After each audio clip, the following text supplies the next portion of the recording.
procedure that would give him relatively stable blood supply to the lungs, and that would then mean that he would be kind of safe and come in. Hello. Oh no. That it would be a situation where we probably then wouldn't have to do anything else for him for many years, I think. And a Glenn operation in general is quite well tolerated by children, and it's something that's generally speaking not a massively long admission. You would kind of normally be out of hospital within a week or so.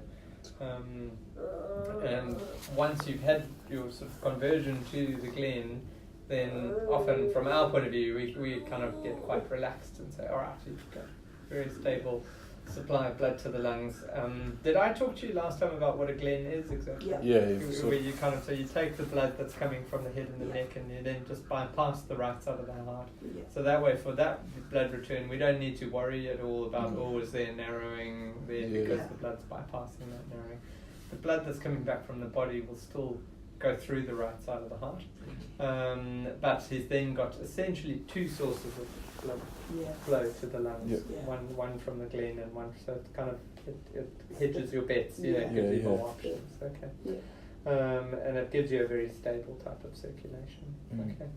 Now, obviously, every procedure we offer Miguel, we need to just think very carefully about all of him, and we need to think about, is this the right thing to do? Yeah, of course. Because it's also perfectly respectable to say, well, look, he's doing okay at the moment, and we rather wouldn't put him through the trauma of a procedure, and that's something that we need to talk about.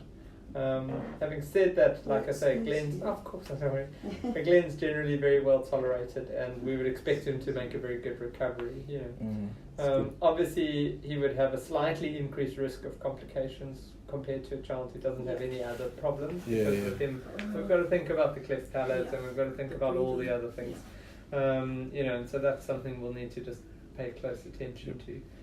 Having said that, we've kind of presented all the data to our whole team, including all the surgeons and cardiologists and everybody was satisfied that if you guys were interested in taking it this step further and getting through one more procedure, with an idea that possibly it would be the last procedure he would need,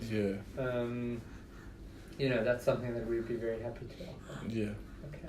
I think we kind of briefly spoke about it in the hospital after we spoke with you. Yeah, we did chat a little bit. We chatted not long after, and we kind of just said to each other, like, we're going to go ahead with it. Because I remember you saying to us, if we kind of didn't go with it, what would, Miguel's life be like if we didn't go ahead with the surgery? And you told us sometime he will slowly turn blue, and I think that would because the shunt, which is what we thought, and so we kind of just talked about it, and we kind of said to each other, we have no choice, but to just go ahead with this Glenn. I mean, I wouldn't say that you have no choice, because you always have a choice. Yes.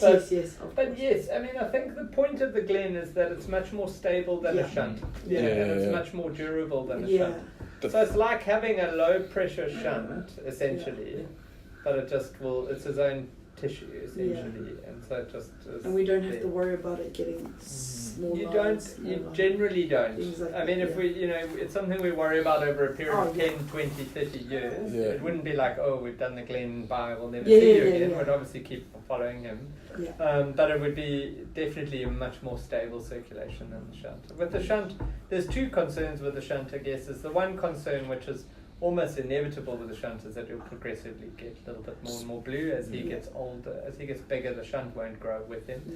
And the other is that there's a small chance, and that's why he's on the aspirin, there's a small chance that he could go suddenly blue if the shunt has got a little clot in it. That risk would be very small with aspirin, but it's still a risk, whereas with the Glenn, it's one thing you don't need to worry about so much. Of course. So we kind of pretty much made up our mind. So with the Glenn, and he'll still have the shunt in? No, we would take the shunt out. Oh, okay. Okay, cool. So you would take the shunt out at the time of the Glenn. Oh, okay. But, because he's still got also some blood coming out the right side of the heart. So of course. You don't need three sources. You just it would be like it would be replacing the second source of but with a more stable Are there any other risks with the Glen?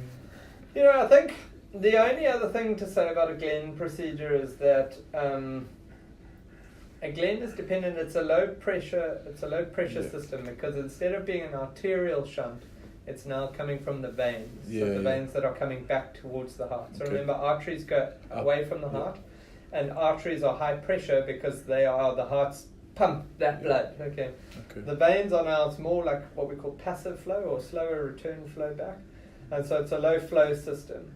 And so because of that, because there's no heart pump, then you bypass the heart.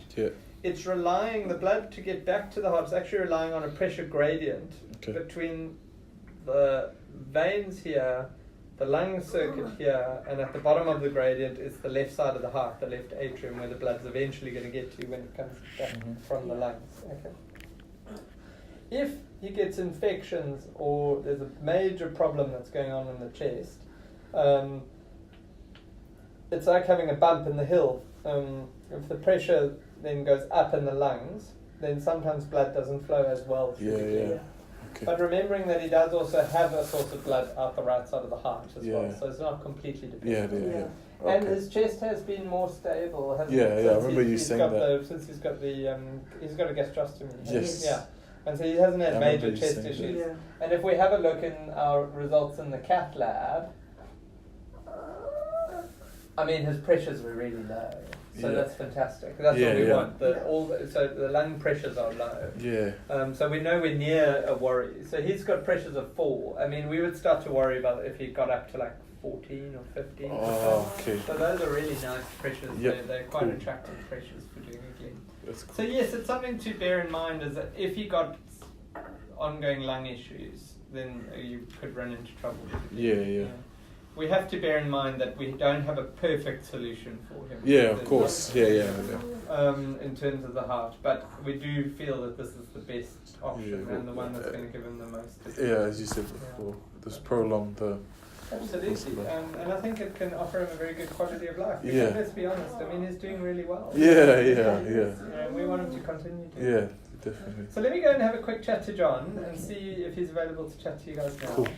Perfect. And then I'll come back to you in a few minutes. Thanks for that.